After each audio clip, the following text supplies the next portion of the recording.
Take you to Cape Town now, where our reporter Abra Barbier is standing by outside the City Hall. Abra, over to you. Lady, thank you very much. I heard what you said earlier on about the messages that you were receiving from members of the public, and one person saying something along the lines of they don't trust anything the minister is going to say today.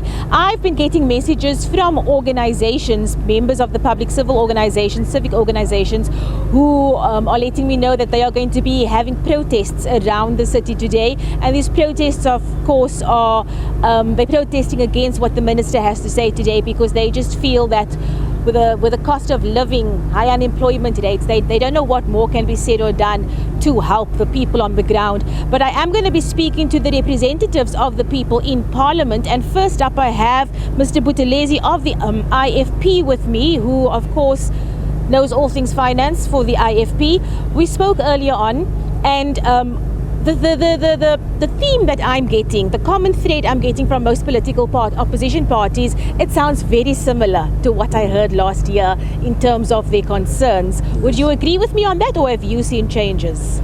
I agree with them fully. You know, our attitude today and our feeling is similar to the majority of South Africans, that this is just one of those tick box exercises. Doesn't matter what the minister says, if we can begin to hope anything, then we are deceiving ourselves. The problem here is that with the ANC at the helm, nothing is going to ever change. People are waiting eagerly for next year, because that's a year that is actually bringing hope of a new government that is a keen interest to serve them, government that has an interest to even change the status quo. People are not working, they're living in fear because of high rate of crime. All departments are failing to deliver on their core mandate. So this is just one of those statements, nothing more. We're wasting our time if we can believe to see any change out of this. What you were telling me now was exactly what the PAC told me on this very spot last year, so I'm interested to hear what their views are today.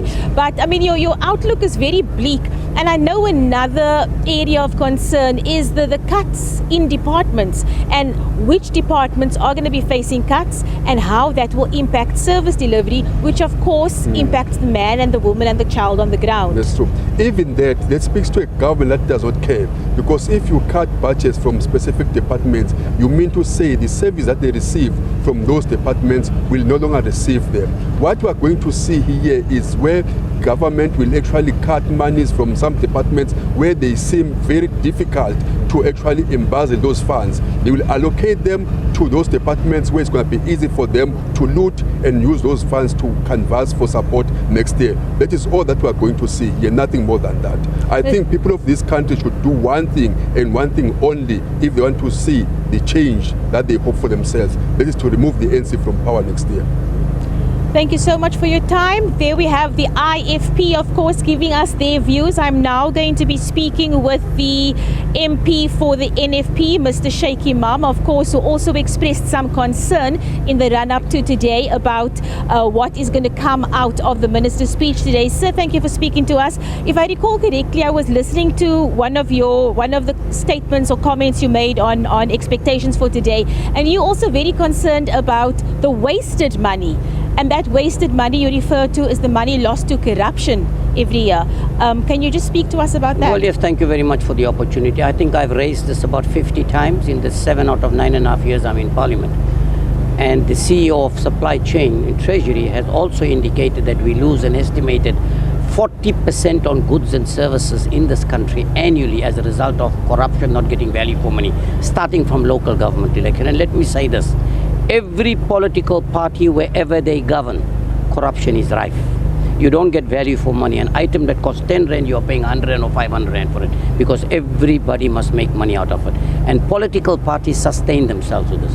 That's one of the measures I've been calling on the Minister of Finance and Treasury to put measures in place to close those gaps to corruption.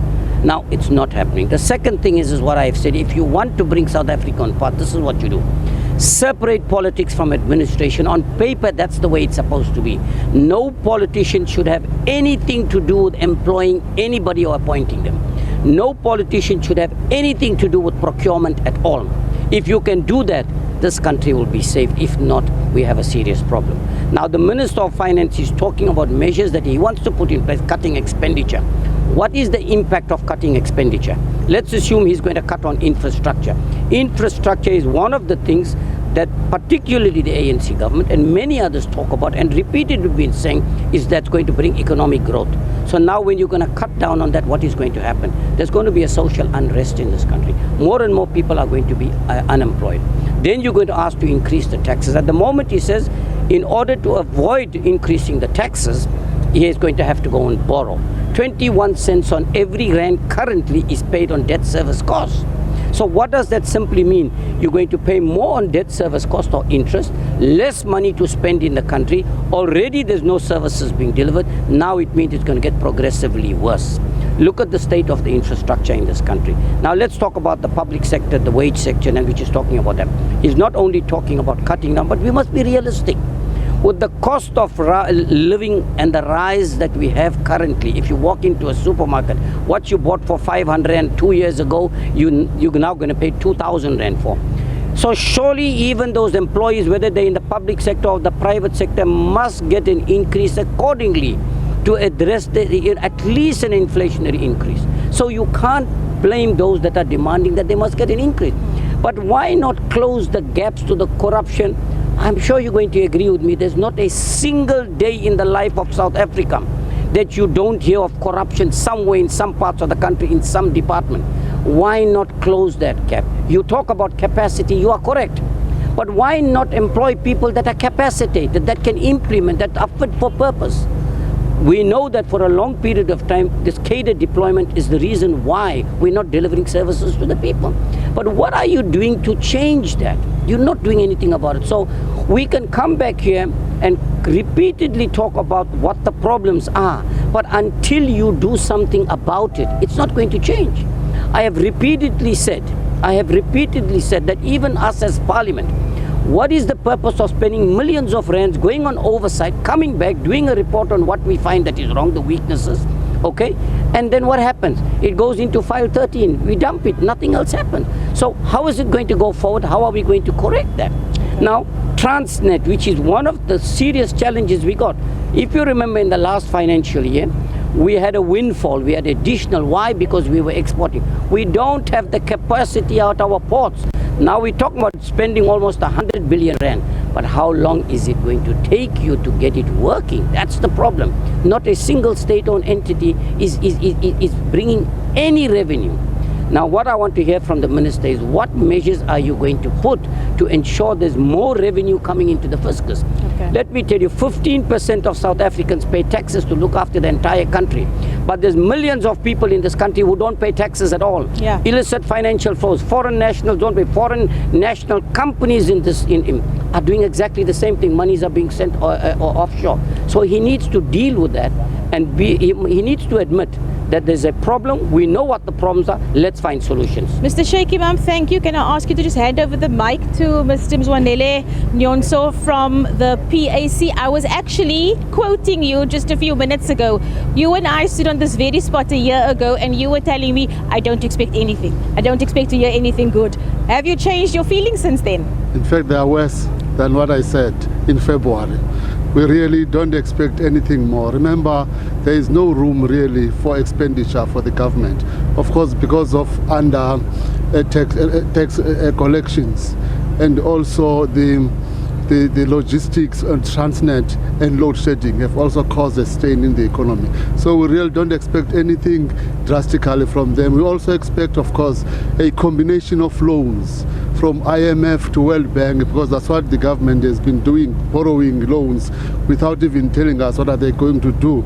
But the question is, what is going to be done with that money, and who give them money to borrow these such of monies?